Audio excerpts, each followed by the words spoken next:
All right, welcome to part D of lecture 34. Let's take a look at the Great Debate over the Great Depression.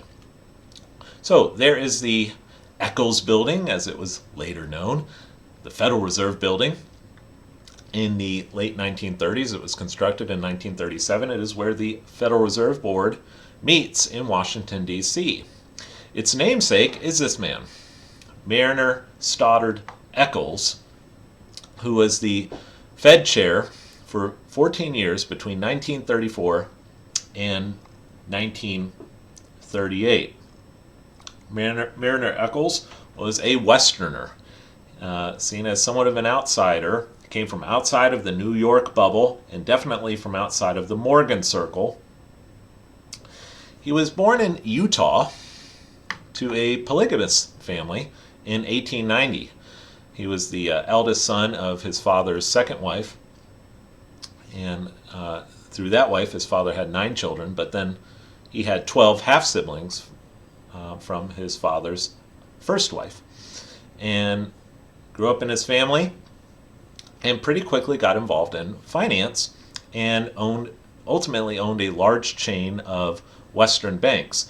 By the age of 22, he was a millionaire, so quite a successful man. You know, he was 22 years old in 1912, so $1 million in 1912 was really a big deal. I wouldn't mind having $1 million today, but in 1912, wow, that's very, very impressive. And he ended up accepting this chairman's disappointment as chairman of the Federal Reserve from FDR. He accepted it on condition of one thing. He said, I want the Federal Reserve Board to be given control over the FOMC. And Eccles got that with the Banking Act of 1935. The FOMC, as of that point, was controlled still by the district banks, but with the Banking Act of 1935, now the Federal Reserve Board is in firm control of the FOMC.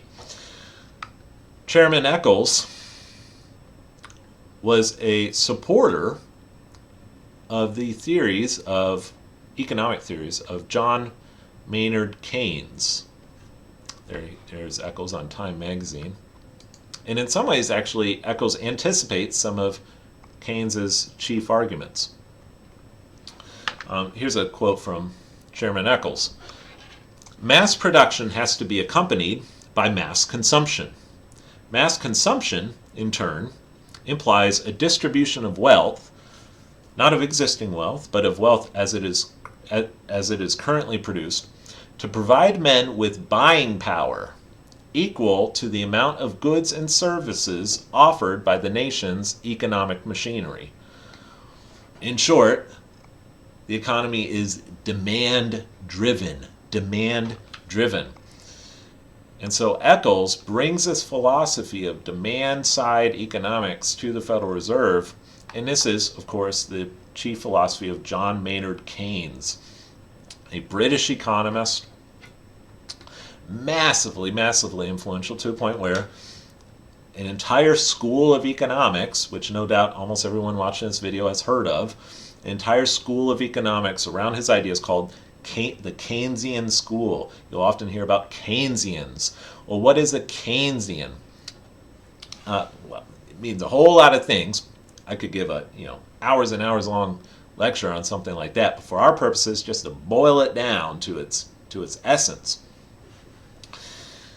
Keynesianism emphasizes demand, stimulating demand in order to boost the economy. Sometimes this is called priming the pump priming, stimulus.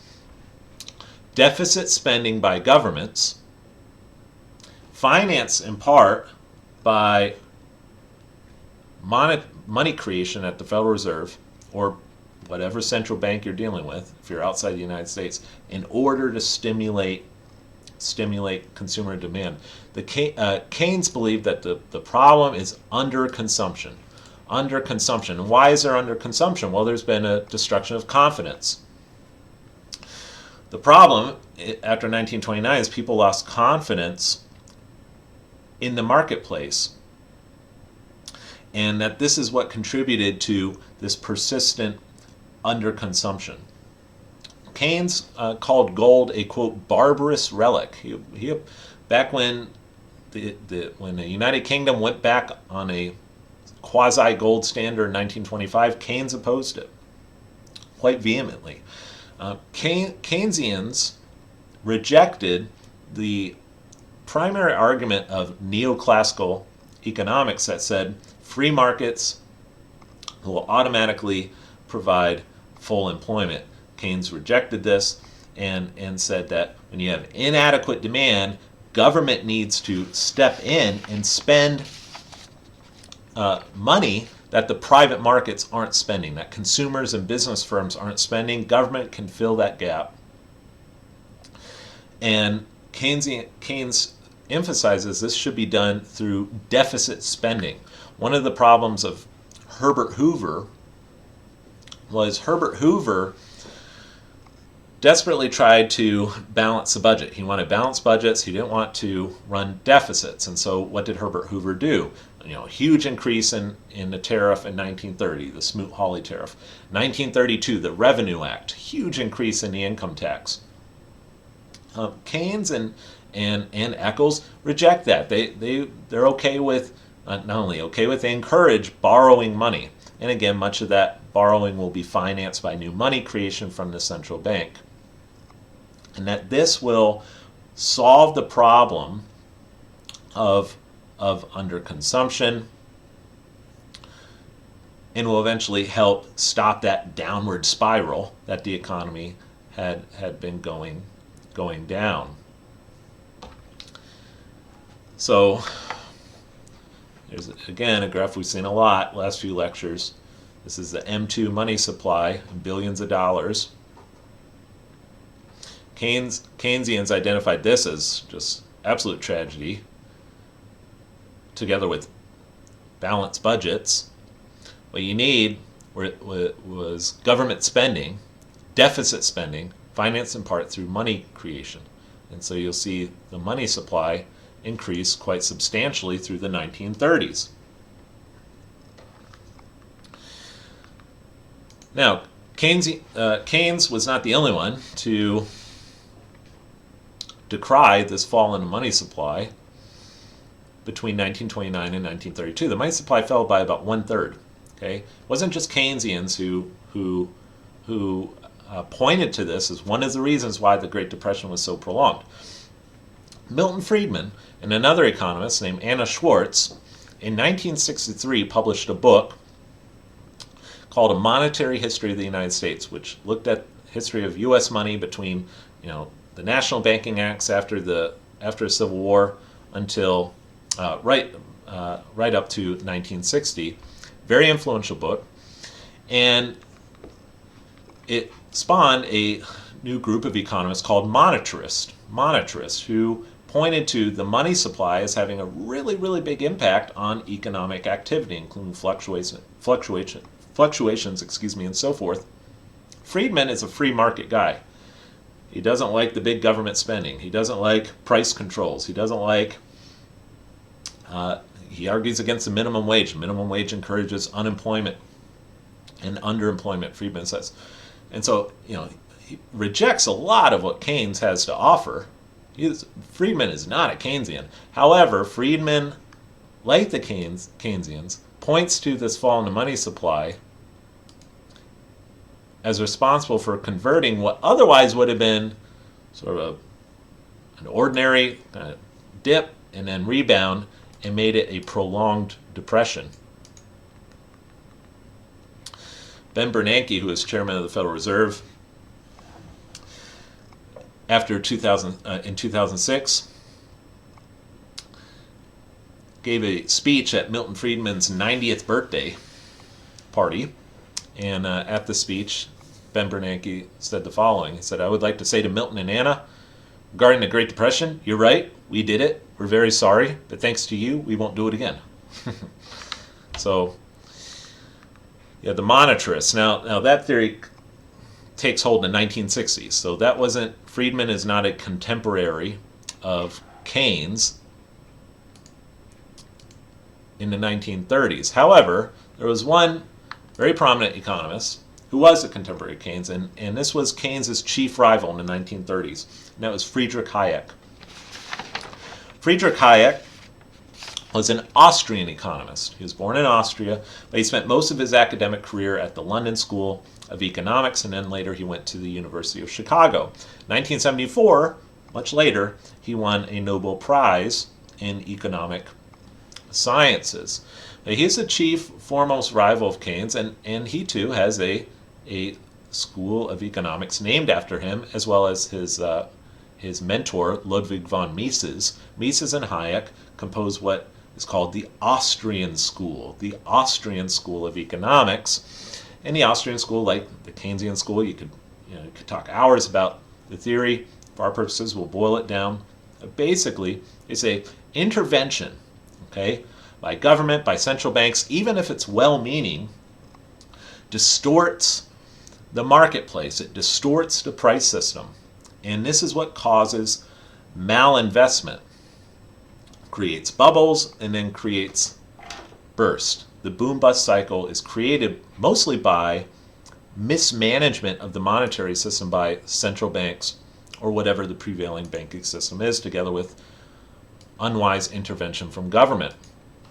Keynes comes up with a theory called spontaneous order. Right? He says, look, markets, the economy, and society itself is so infinitely complex. Right? It's the result of just the actions and decisions and preferences of just millions and millions of individuals. And this spontaneous order, there's no way that a single central banking board or a single government commission board can have perfect information or perfect knowledge. Hayek called this the knowledge problem. You cannot possibly have perfect knowledge or perfect information about the market because it's too vast, it's too complex. Even an AI system couldn't quite grasp what the, quote, correct price level is, or what the, quote, correct interest rate is, or the correct amount of money. Nobody knows that. Nobody has enough information to know what the correct price of this good or that good is. Definitely not a bureaucratic agency. A bureaucratic agency certainly does not have that information. And so when governments and central banks act as though they know what the correct price level is, whether it's on interest rates or wages or whatever, or money itself, then that distorts the system, because the price system, prices are a result of that spontaneous order. The price mechanism, Hayek argues, quite persuasively I have to say, the price mechanism is the greatest method available for assessing and for communicating information, because the price system is not determined by a single board with imperfect information. The price system is a result of this spontaneous order, okay? So when they get involved, that's where you can have the malinvestment. Hayek's theories of knowledge and information, which I just sort of summarized there, together with his theories of the price mechanism, is primarily what earned him the Nobel Prize in 1974 and continues to have a lot of influence over economists today. But from Hayek's view, and the Austrian school in general, Austrians argue that the Depression was the result not of what happened between 1929 and 1932. No, you need to look back at the 1920s. Right? The 1920s is when the mismanagement by the Federal Reserve, this unsustainable credit-driven boom in the 1920s, is what created this depression. The Fed attempted to correct it, attempted to tighten monetary policy in 1928, but by that point it was way too late.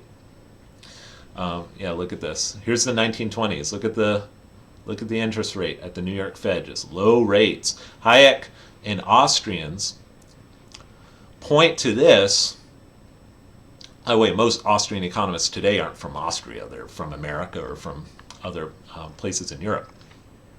The Austrians would point to this and say, this is what fueled the bubble, right? And I cut the graph off here. The Fed raised rates just a little bit, but not much in 1928. The Austrians would say, that was just too little too late. The bubble was already here. And look at that, just totally unsustainable. So you may remember a cartoon. Let's see, my slides froze there. Let's see. Oops. Yes, from earlier this semester, the Panic of 1837.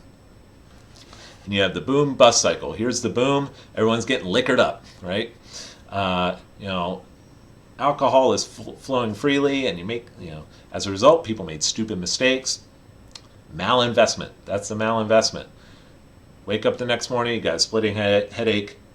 That is the bust. The question is, who provided the punch bowl? And that's what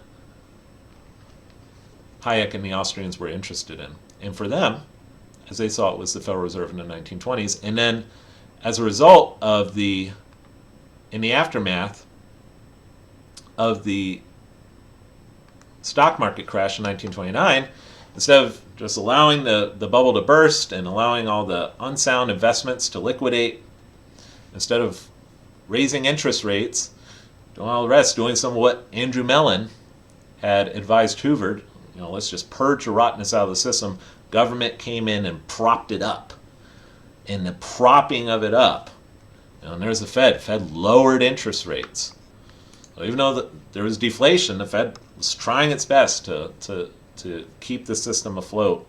And so the government's response in the aftermath of the 1929 crash and the Fed's response in the aftermath of the 1929 crash postponed the recovery, and that's what caused it to be so prolonged. That's basically, in a nutshell, the Austrian view. Now, Eccles is in the Keynesian camp, right? And so, deficit spending. This is a chart of a graph of federal debt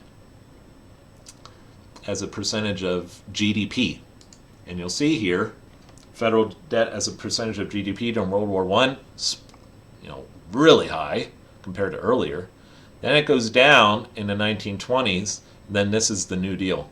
Okay, that's a lot of deficit spending.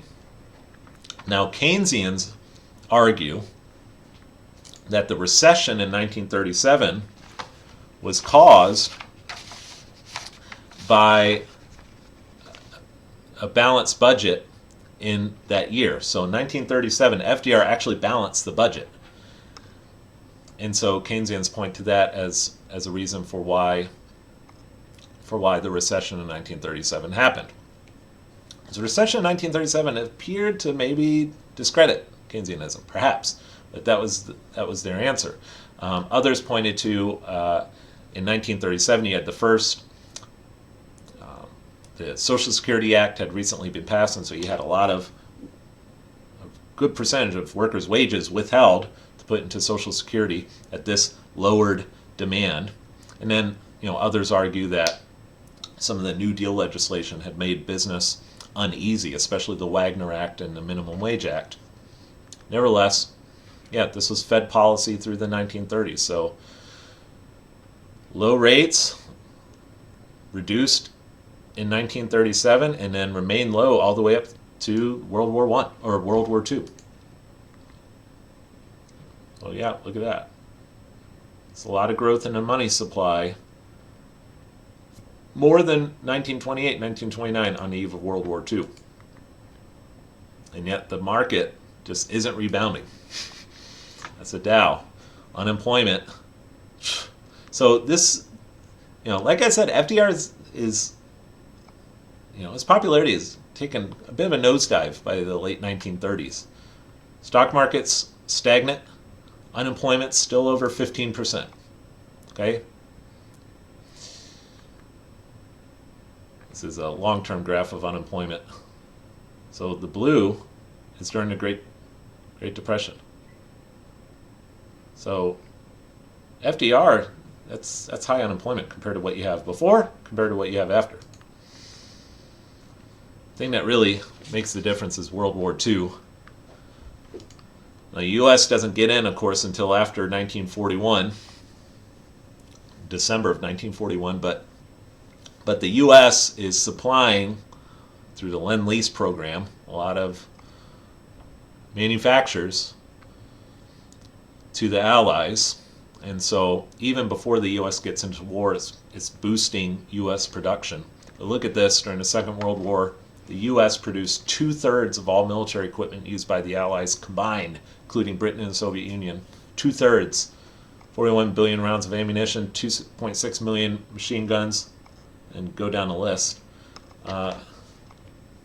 Federal spending, this is before, just goes completely off the charts in the 1940s. Look at that. There's the same graph we had earlier of federal debt as a percentage of GDP. Great Depression, you thought that was a lot. There's World War II. So money supply increased even further in the early 1940s. This is you want to see the graph in its entirety. This is federal debt as a percentage of GDP. Look at what's happened since the coronavirus pandemic. Just huge jump. In early 2020. We have yet to see what the results of that are. And this is projected. Yikes. I presume that's a result of the entitlement programs. But in any event, that's that. And next time, that'll close our discussion for today. Next time, Lecture 35, we'll look at the post-World War II era, the Bretton Woods system, and the establishment of the dollar, the United States dollar, as the world's reserve currency. I'll see you there for Lecture 35.